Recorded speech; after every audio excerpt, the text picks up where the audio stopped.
Hey everybody, good morning. I'm sitting here in the Polestar 2. I'm out doing errands with my wife, just hanging out while she does her thing inside. This is the last full day that I have this car. Tomorrow we head back to Atlanta to drop it off at Enterprise Rent-A-Car. Greg picks up his Model Y that's been wrapped and ceramic coated, and we head back to his place in Greer, South Carolina. I'd like to go over some of the interior stuff. I know I showed the lights and things like that. I'm going to show a few other things. Now remember, I'm 6'6" and I'm sitting in this car here now. The seat is all the way back as far as I can go. I won't go back any further. Show you a couple things for tall guys that you need to be aware of if you do choose this car. Now my problem, of course, is I got big old long legs. My femur, that's this bone here, it's really long. And the problem I have is if you look down here at the pedals, right, if I put my foot on the accelerator, right, and you look to see, you can see the clearance that I have here. It's not much. And you say, well, just move the steering wheel up. All right, there. The steering wheel is as far as it'll go. All right. So when I move my foot up here, to get to the brake, I've got to pick it up and put my foot on the brake, right? Or I could maybe do this, but let's just say it's in the middle, right? All right, well, this is how much room I have. If I need to pick my knee up, I can get it up here, but look where the steering wheel is. I look like Bob the truck driver. I can't hardly see the binnacle, and this is right at my eye level, looking over. I can't see the stuff at the bottom. I'd have to sit on a phone book or something to look over. So that's kind of silly. So let me just move it down where I think be about right. That gives me the maximum view right here. My eyeball is right about where the camera is. Now my knee touches here and touches this console. So why I'm showing you this is you just need to be aware of that it could be a safety issue if you're really a tall person to try to wedge it here between this console and the steering wheel. If you had to run and hurry, jam the brakes on, you might hit the steering wheel, which is locked, of course, and I can't move my thing to get it over on the brake. So that's a possible safety issue for tall guys. If you're a tiny little person and your knees and stuff fit under the steering wheel fine, hey, no problem. Another thing I found this morning, as you can see, sun's here. I'm driving to the west, and this is the normal sunshade. It's kind of conventional. So I unclipped it, which was, let's see if I can, hold on. There, now it's clipped in. So that's its normal resting position, right? When I unclip it, hold on. Oh, okay, so there is unclipped now, and I swing it around, and I want to block the sun. Well, the sunshade doesn't move, so that's all you get, right? So be aware of that. That's an improvement could be made here. It's interesting. I actually have a grab handle above the driver. So I'm not sure if I drive like this and my right hand on the wheel. I don't know why they did such a thing, but whatever. The rest of the car seems to be okay. But as Richard indicated yesterday, I think if it was me, I would make a Polestar 2 version 2 and 86 this piece of junk, right? Just take this stuff, which is good. Just put it down below or something where it's kind of out of the way. Underneath here, by the way, is a cubby. Does it go all the way through? Oh, no, it doesn't. It just is right here for the driver. And I'm assuming, yeah, there's a equal cubby on the other side there. There is some kind of mount here. Not sure what that is. Oh, USB ports. How about that? Anyway, I have an inductive charging phone. It is a iPhone Pro Max 13, and I put it in this slot and it does not charge. However, I feel it's warm. So I don't know if the inductive coil is bad, or it normally runs warm, but it does not charge my phone. And the last little weirdness here, we kind of showed it before. Get my wallet out of the way. We have one cup holder, which is cool. It's got some very cool springy things built in, which work well. But if my passenger needs a place to put a drink, the only place to do it is you have to open the hatch, take your junk out of it, and there you go. My phone wouldn't fit here. It's not deep enough. But I got another really cool springy doodad here. And then you say, well, where do you put your arm? Well, the guy that designed this made it so you can lay this almost horizontal. I don't think that it supplies a space for somebody in the back, but if someone was in the middle, they'd have a little trouble. But if you get it out of the way, at least you can have a drink, and then maybe rest your arm on the drinks or something to that effect. I'm not sure what the design is supposed to do, but in my opinion, it could be improved. Anyway, that's the console. So I think, in my opinion, the best thing to do, get your drill gun out, remove this baby, and mount this thing down below and put some cup holders and a nice armrest. That would be my Polestar 2 version 2 console. Rest of it is okay. Again, I'm 6'6". I have very little headroom. Let me spin this around. I know you got to look at me. But if you look over here, I don't know if you can see that. I have to look at it in editing. So I'm sitting upright. I've got maybe 3/4 of a fist here between myself and here. And if there's an airbag there, it may not be good for me. Height-wise, it's okay because I've got this well here. And generally, it's okay. So I would say it's good, but it's a very tight fit. Now, let's talk about visibility now. You're driving the car, and I've had this happen, and I pulled up not on a straight intersection. It was a rake angle intersection, which means I have to look past 90 degrees. Well, so you're driving along and you stop here. Let me get this back out of the way. You stop here and you say, okay, so let's look to the right. Well, there you go. That's what my eye sees, looking to the right. So this is what I see looking directly 90 degrees. If I have to look backwards, I have to look through this B-pillar and also the headrest for the passenger seat.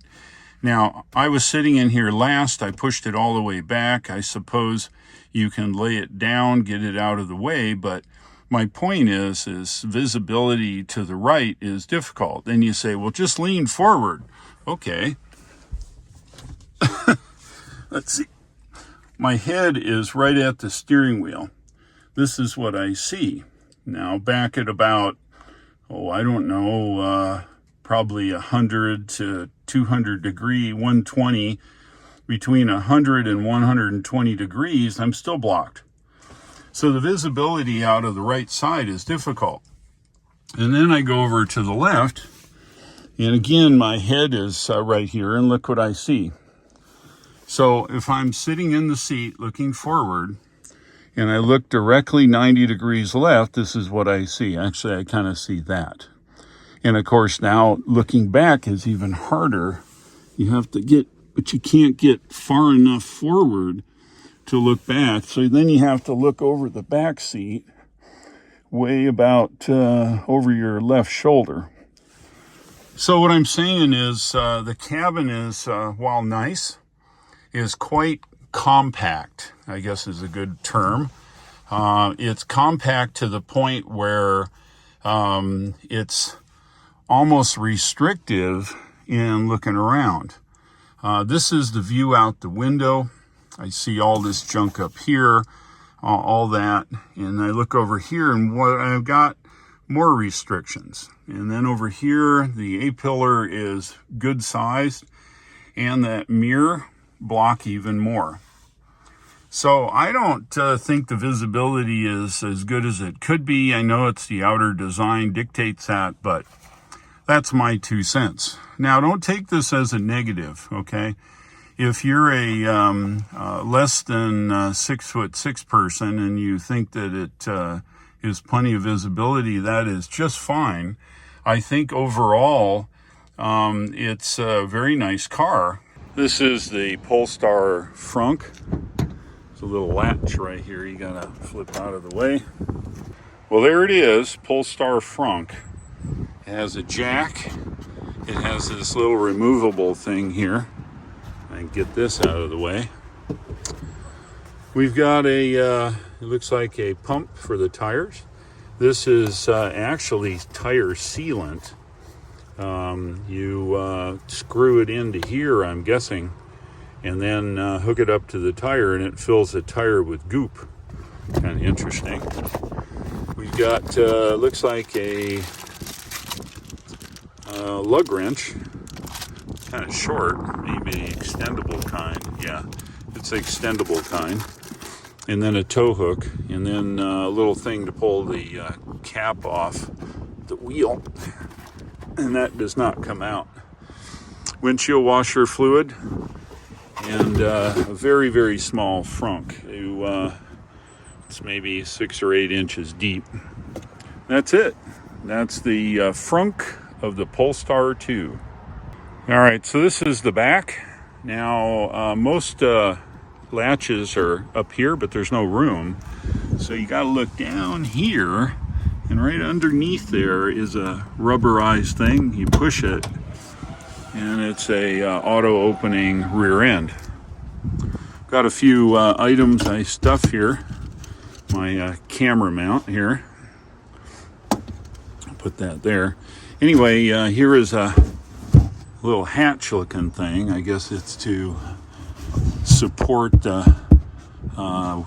maybe something.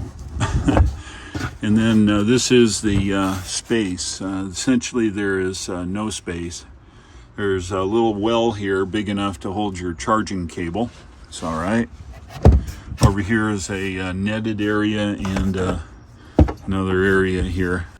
All right, this is the main screen. I wanted to show you something.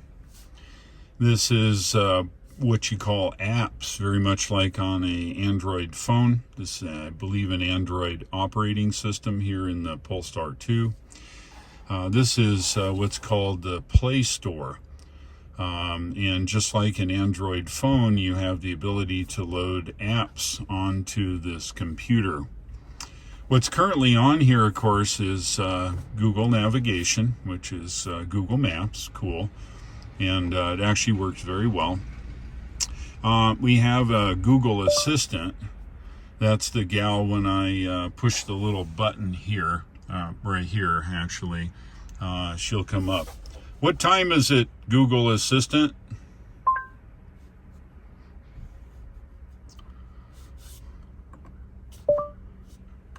Let's try an experiment. Hey Google, what time is it? 11:09 a.m. All right, so that's pretty cool. It listens to you very much like Google Home, I would imagine, by saying the word, hey Google. Nothing. Okay. They have another little app here. It's called the Range Assistant. Currently we're showing 80 miles of range. Predicted mileage here is 70, and I'm guessing it's a GOM-based thing, so when we start driving. We have a mode here for eco climate if you want to save a little on your climate. All right, what other junk here? Of course, the phone. We've got a radio. So you've got normal radio stations. I could go to a radio station. Yeah, so there's the radio station there. Shut that off because we certainly don't need to hear that. All right, so let's see. We got to go back now. Here? Oh, no, here. Sirius XM requires some kind of a subscription. This is satellite radio. You probably know what that is. And then YouTube. Now, it's not YouTube video, it's YouTube music. I don't know if you can actually watch YouTube video on here. I couldn't tell you. I don't have a Google Play sign-on that I'm aware of, so I don't know. I'm assuming this is the manual. Let's see, and it is. So that's cool. You've got a settings tab here. Different things. You can set up internet, Bluetooth, sound, all the normal things you would find. There's a system here. Let's see what that does. Language, different things, units, software update. Let's see what that does. Let's see, P 1.8, automatic download is on. So I guess that's car software maybe? I don't know. We'll have to find out. Anyway, there you go. It's pretty cool. It is Google based, and nav works very well. Yeah, just sitting here waiting for my wife and playing around. Car status, apparently you gotta put it in drive to see the tire pressure monitoring, but I hit service here. One of the things electric vehicles give you that fossil fuel vehicles do not is way less service. Look at this. I've got 3,300 miles on this car, and on 549 days or after 15,000 miles is the next recommended service. That's actually excellent if you think about it. Normal services cost $50, $100, $200 here and there. And with an electric car, there's just no oil and all those kinds of things to change. While they may cost a little more than fossil fuel today, the service is something in a fossil fuel that you pay forever. In these cars, you have very little bit of service. As usual, we are out shopping, and this time we're in the Polestar. So got a whole shopping cart, or buggy as they say here, full of stuff. So let's see how this shakes out. All right, we've emptied the shopping basket. Yeah, didn't want to put the seat down. There's too much other heavy stuff behind this, so hopefully this will all work. This is absolutely packed back here, and all the heavy stuff's here. So let's see if this will close. Hey, how about that? All right, we're off like a dirty shirt. So it's kind of interesting. The car alerted me that I was down to 20%, and it suggested some charging. Look at item number 2. Yeah, that's what it says. Tesla supercharger. As you know, Tesla superchargers only work with Tesla cars. This is not a Tesla car. But it did say at the bottom, not compatible plugs. So I've got to ask, why would it tell me that? Well, guys need to work it out a little bit here. Don't show me something I can't charge. There's one cool feature I really like here in the Polestar 2, and that is the drive stalk. Put your foot on it, on the brake, pull it forward, we're in drive, and we move forward, right? And then I just push it into reverse and we go backwards. I don't have to touch the brake. I then pull it in drive again and we go forward. Go back into reverse and I go reverse. Very cool feature. The Tesla cars have this feature, and I use that a lot. All right, so this is a normal charge port. And if you've ever seen a CCS charge port before, they've got these little covers to cover the DC pins, right? Like you're going to not have to do anything. Well, do you see this little retainer? right? Very cool. The downside is you can't leave this plug in place. If you try to spin the plug around and stick it that way, then you might or might not be good. Let's see if that works. Works just fine when you turn it that way. I got on the internet and did a little searching around on the Polestar site and found that this car lists for $61,400. After the $7,500 federal tax credit, it's $53,900 as equipped here in the rental car. So at 53 net, providing you have the tax base to take advantage of the $7,500 tax credit, that's what this car would cost you, $53,900. It's, of course, that doesn't include any delivery charges or tax or any of that, but that's just the base price of the car. The Polestar is a nice car. I think it drives fine. It's peppy. It's the suspension is nor stiff or soft. It's kind of in the middle. Has that ride. Richard calls it the Buick ride. I haven't driven any Buicks for a long time, but I'm assuming that's his opinion. He's probably accurate. He's an old guy. He's probably driven in a lot of Buicks himself. Overall, if you're in a market for an electric car and are willing to spend $61,000 for this car plus tax and delivery, it's an okay car.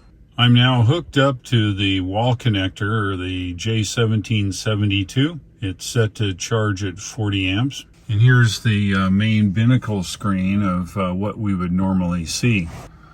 It's been a good day. I took the Polestar 2 out, and we did a bunch of errands way up in Hendersonville, and I got home at 18% here. We're hooked up to AC at 39 amps. I'll be charged to 100% tomorrow. We head back to Atlanta to get Greg's Model Y at the AP3 paint protection place.